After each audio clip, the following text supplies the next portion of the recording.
In this episode of the Funeral Report, a lot of music, speeches and rainfall at Thanksgiving service held for late reggae star Max Romeo, who did a number of hit songs including this one.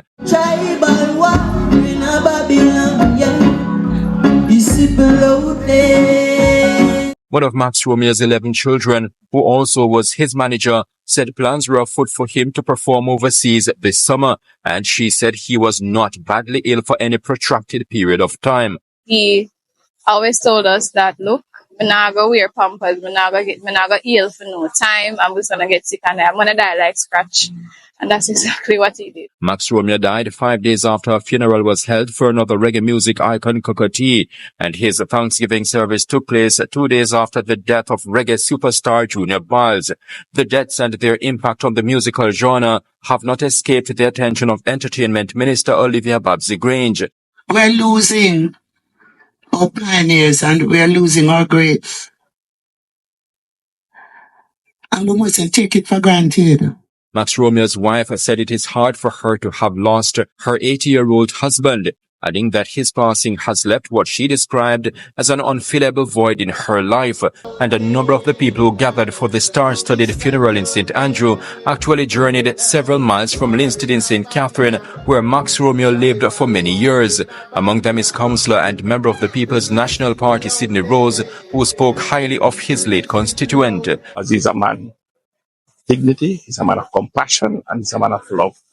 And most of all, I should have said, he's a community man. Stay with us for details of this, the Funeral Report, right here on The Beacon, the trendsetter in funeral reporting.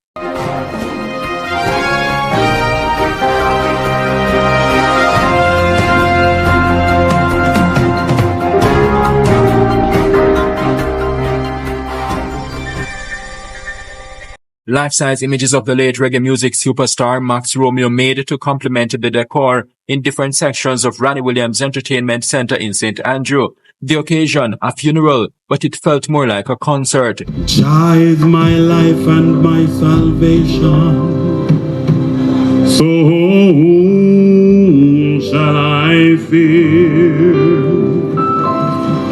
He is a shield upon my right hand and my left hand, so whom shall I be afraid?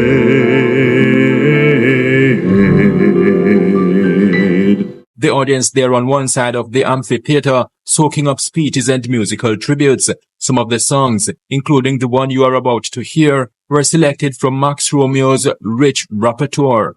And let the power fall on I, for right. Let the power fall on I. Behind those performers on the stage, Max Romeo's body lay in a brown and black casket, surrounded by bouquets of flowers. The floor beneath the casket covered with red carpet, adding to a sense of solemnity and honor. There were many high points, including that emotional scene showing Max Romeo's wife, Sandra Smith, better known as Charm, on the right. Max Romeo, whose real name is Maxie Smith, passed away at a local medical facility on Friday, April 11, 2025. One of his 11 children, Azanet Smith, told the Beacon that her dad was not badly ill for any protracted period of time. Max was not sick, but Max always said that when I get sick, I will die. He predicted his life. He always told us that, look, I'm not going to wear pampers, I'm not going to ill for no time, I'm just going to get sick and I'm going to die like Scratch. And that's exactly what he did. Azanet, who also was her father's manager, further told the Beacon that the late Max Romeo had plans to perform abroad this summer. Like especially in South America and Europe, where the reggae market is very huge there. That's the home for most massive reggae festivals, and Max has been like a frequent performer on all of these festivals. Frequent performer on main stage. So it's been an incredible experience, you know, managing him, being his daughter and manager. Sometimes wearing the two hats get a bit heavy, but I'm so proud that I dedicated my time to that. Max Romeo's funeral took place at the St. Andrew-based Ronnie Williams Entertainment Center on Saturday, May 17, a time when debates were rife about the gaping void that death and chronic illnesses are creating in the reggae music industry. Within a 2-month period, the genre had lost 3 musical greats, namely Max Romeo, Cocotte, and Junior Balls. When you turn and you walk through the door, it hurt me so. I said it hurt me so. The situation did not escape Entertainment Minister Olivia Babsy Grange's attention. We're losing our pioneers and we're losing our greats. And we mustn't take it for granted. We must recognize that we're one people.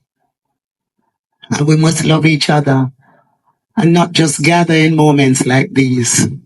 Amid concerns about the threat that death is posing to the survival of reggae, streaks of hope emerged when some of the young artists performed during Max Romeo's funeral. Among them, Azizi Romeo, one of Max Romeo's sons.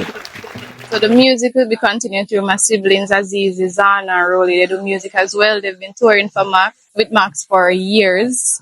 So they already know everything, and they're incredibly talented. So the Romeo legacy is in good hands. Max Romeo's family said his musical journey spanned 60 years. It commenced in 1965 when he, along with Kenneth Knight and Lloyd Shakespeare, co-founded the vocal trio called The Emotions.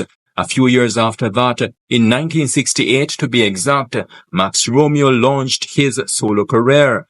Max Romeo, as a solo artist, quickly rose to prominence with his 1968 hit entitled Wet Dream. That song, though controversial for its lyrical content, reached number 10 on the UK singles chart. He had to start over a lot of times in his career and take new directions. He started off singing raunchy music, and then he found Rastafari and went a more conscious route. And to be prominent on the main stage for so many decades, up until death, it shows that he was very determined and he believed in the music, he believed in the message, and he loved what he was doing.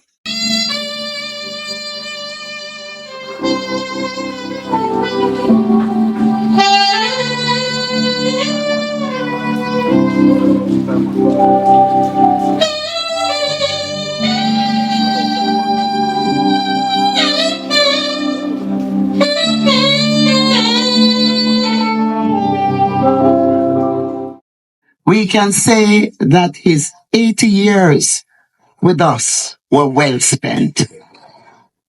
Well spent as a good father.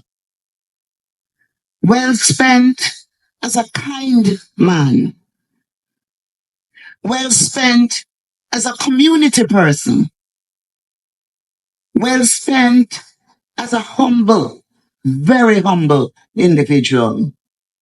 And more than all, well spent as one of Jamaica's greatest songwriter and singer, and one of Jamaica's greatest pioneer in our industry. A true giant in Jamaican music and culture is how Max Romeo is described in a tribute presented on behalf of the leader of the parliamentary opposition, Mark Golding. He was represented at the funeral by opposition spokesperson on culture and creative industries, Dr. Deborah Hickling Gordon.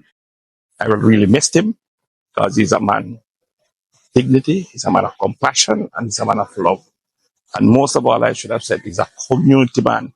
He and I have done some projects within the Treadways era in terms of water up by a place called Ginger House when he used to operate a business up there, and he offered residents within that vicinity to employment. So he has spread his wings not only through music but entrepreneurship, and he will be surely missed. Winston Cover Sr., who did the eulogy, stated that Max Romeo was born on November 22, 1944, in the parish of St. Anne. Fatherhood brought new purpose to his life. He first became a father to Maxine and Debbie, embracing parenthood with love and intention. In 1970, he married his first wife, Marjorie, and together they welcomed 4 beautiful children: Howard, Sandra, Trudy, and Maxie Smith Jr. His lineage continued to grow with the birth of Aaliyah. In 1990, he met his second wife, Sandra, and together they shared a new chapter of love and family. They had 4 beautiful children as well: Azanette, Azana, Romario, and Ronaldo, as well as 2 stepchildren, Tamika and Michael. Max's family grew into 28 grandchildren, 10 great-grandchildren, and 1 great-great-grandchild. A testament to the rich legacy of love and life he leaves behind. And in a tribute done on her behalf, Max Romeo's wife said it is hard for her to have lost her spouse, who is 80 years old. She added that his passing has left what she described as an unfillable void in her life. The wife, in her own words, urged people in earshot to pray for her and her family. It is hard. It is rough.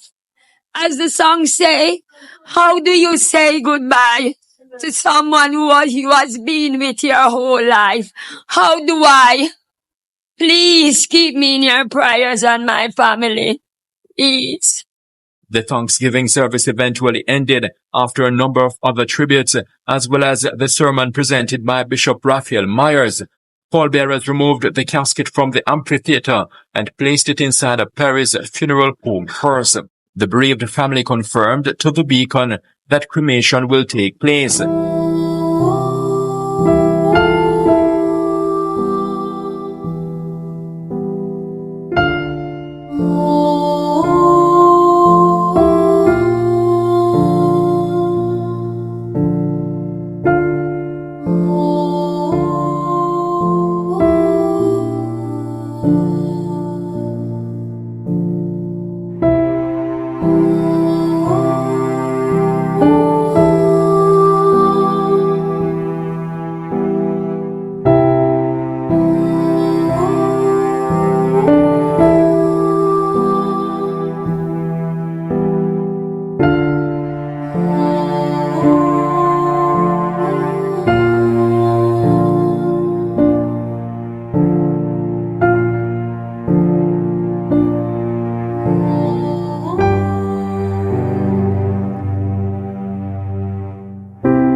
cars carrying Max Romeo's casket there, leaving Randy Williams Entertainment Center in St. Andrew. It is followed closely by a limousine in which some of Max Romeo's close relatives traveled. I'm Horace Mills reporting from St. Andrew for the Jamaica Beacon.